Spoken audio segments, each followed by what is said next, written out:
Un petit chin café. Cheers. Merci beaucoup. Merci à toi. Alors, Taina, Ouais. pour toi, c'est quoi la réalité d'être un entrepreneur? C'est quelqu'un qui va faire son propre chemin. OK. Donc, il n'y a pas de règles établies, il n'y a pas de normes, il n'y a pas de « Ah, non, nous, on faisait ça comme ça ». On sort de notre zone de confort puis on crée nos propres règles. Ça, c'est difficile.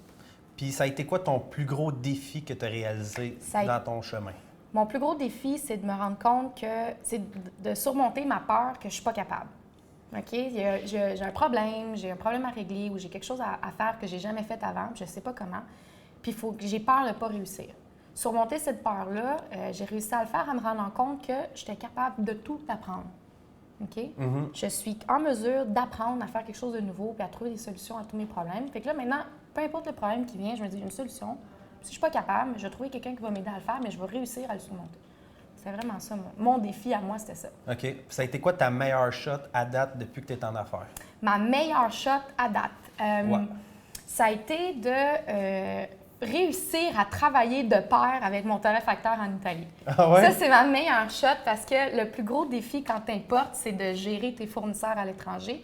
Puis ma meilleure shot, vraiment, ça d'être capable d'avoir sorti ma propre marque avec mon branding, mon logo, mon nom de compagnie qui est Di Napoli maintenant, puis d'avoir une marque qui me représente. Puis ça a été très touchy de négocier ça avec mes fournisseurs en Italie. Mais je suis tellement contente d'avoir réussi à le faire. Good. Puis on va y aller de l'autre sens. Ça a été Ouais. quoi ta pire shot? Ma pire shot, ça a été de... J'en ai eu vraiment beaucoup des mauvaises shots. J'ai eu tout mon premier stock de machines, il est arrivé, pas de mousseur à lait. Puis il était supposé avec des mousseurs à lait. Puis on le sait que tout le monde veut faire des cappuccinos au Québec. Fait que mes fournisseurs en Italie m'avaient dit « c'est pas grave, là, ils n'ont pas besoin de mousser du lait, tout le monde boit de l'espresso. » Je dis, en Italie, tout le monde boit de l'espresso aussi, les gens adorent le lait. Puis fait que j'avais à peu près 90 premières machines, j'ai eu beaucoup de difficultés à les vendre. OK.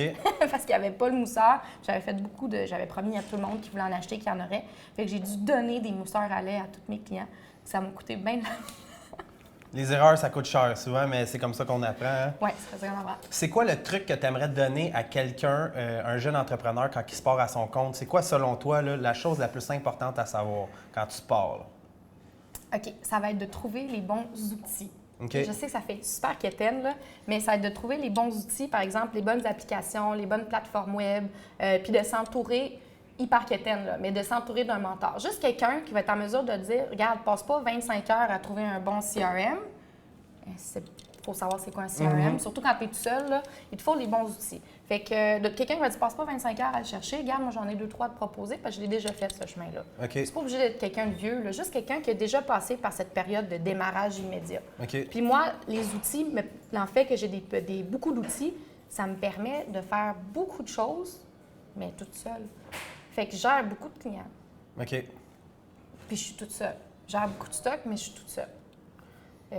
L'autre chose, ça va être de ne pas avoir peur de sous-traiter, d'aller chercher des sous-traitants, d'autres compagnies qui sont spécialisées dans des choses auxquelles nous, on ne veut pas nécessairement passer du temps avant d'engager. Ouais, je comprends. Vraiment, aller sous-traiter, ça coûte moins cher, c'est plus facile. Puis ces gens-là veulent ton bien. Fait que c'est plus simple de sous-traiter au début que d'engager du staff puis de struggle. T'en penses quoi, toi, de la relation mentor? C'est quoi le truc pour aller chercher un mentor? OK. Moi, ce que j'ai fait, c'est que je suis allée regarder des gens qui ont des modèles d'affaires similaires ou identiques aux miens, mais dans des modèles, dans des industries complètement différentes. Comme moi, il y a quelqu'un de qui j'ai pris beaucoup d'idées, de qui j'ai beaucoup pris. Il fait la même chose que moi, mais avec des lave-vaisselle commerciaux. OK. Il loue la vaisselle, puis il vend les savons et les produits chimiques. On a exactement le même modèle, mais dans des industries vraiment différentes. Ensemble, on a réussi à s'échanger de la clientèle. J'ai bâti une offre de service basée sur son modèle de revenu à lui. Puis, on réussit vraiment à échanger parce qu'on a la même réalité. Il faut mettre de l'argent dans le stock. Après ça, il faut s'occuper de la livraison, de l'entretien des machines. Fait que c'est ça mon truc, d'aller chercher quelqu'un qui a un modèle d'affaires similaire, mais dans une industrie différente, parce que vous allez pouvoir amener l'un et l'autre des trucs, des fournisseurs en commun, des choses comme ça. OK. Puis est-ce que tu as des problèmes, pas des problèmes, mais je dirais, je pense qu'un des gros défis des entrepreneurs, c'est le cash flow. Ouais. Comment tu gères ça, toi? C'est quoi? Est-ce que tu as des conseils que tu pourrais donner là-dessus sur le cash flow? Est-ce que tu gères bien ça, là? Bien, je gère bien ça parce que j'ai le bon outil pour bien gérer ça. OK. Moi, mes budgets ne sont pas faits sur des feuilles Excel, là. Mes budgets sont faits avec un outil que j'utilise, ça s'appelle Budgeto. OK. Budgeto.com, c'est l'outil numéro 1 si tu veux gérer ton cash flow, si tu veux faire des prédictions financières, si tu veux soumettre des états financiers, des prédictions aux banques pour avoir des prêts. C'est vraiment cet outil-là qui te permet de bien le faire. Sincèrement, c'est pas parce que je suis une génie du cash flow, c'est juste parce que je le gère super bien à l'aide du bon outil. OK. C'est vraiment ça.